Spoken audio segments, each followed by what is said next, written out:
டெல்லி ரயில் நிலையத்தில் கூட்ட நெரிசலில் சிக்கி 18 பேர் பலியான சம்பவத்தின் பாதிப்பு அடங்குவதற்குள் அடுத்த அதிர்ச்சி சம்பவம் அரங்கேறியதுதான் மக்களை அதிர வைத்துள்ளது. அதிகாலை ஏற்பட்ட நிலநடுக்கம்தான் இந்த அதிர்ச்சிக்கு காரணம். என்ன நடந்தது டெல்லியில் பார்க்கலாம். டெல்லியில் இன்று அதிகாலை மக்கள் அமைதியாக உறங்கிக் கொண்டிருந்த நேரத்தில் திடீரென நிலநடுக்கம் ஏற்பட்டது. இது ரிக்டரில் 4.0 பதிவாகியுள்ளதாக கூறப்படுகிறது. இந்த நிலநடுக்கம் பூமிக்கு அடியில் 5 கிலோமீட்டர் ஆழத்தில் உருவானதாக கூறப்பட்டுள்ளது. திடீரென ஏற்பட்ட நிலநடுக்கத்தால் டெல்லியில் உள்ள கட்டடங்கள், வீடுகள் குலுங்கியுள்ளன. இதனால் அதிர்ச்சி அடைந்த மக்கள் பாதுகாப்பு கருதி சாலைகளில் தஞ்சமடைந்தனர்.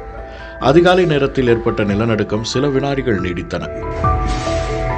அது மட்டுமின்றி நொய்டா, குர்கானிலும் உணரப்பட்டதாக தேசிய புவியியல் ஆய்வு மையம் தெரிவித்துள்ளது. குறிப்பாக அண்டை மாநிலங்களில் உணரப்பட்டதாக தகவல் வெளியாகியுள்ளது. ஆனால் உயிரிழப்புகள் குறித்தோ சேதம் குறித்தோ எந்த தகவலும் வெளியாகவில்லை.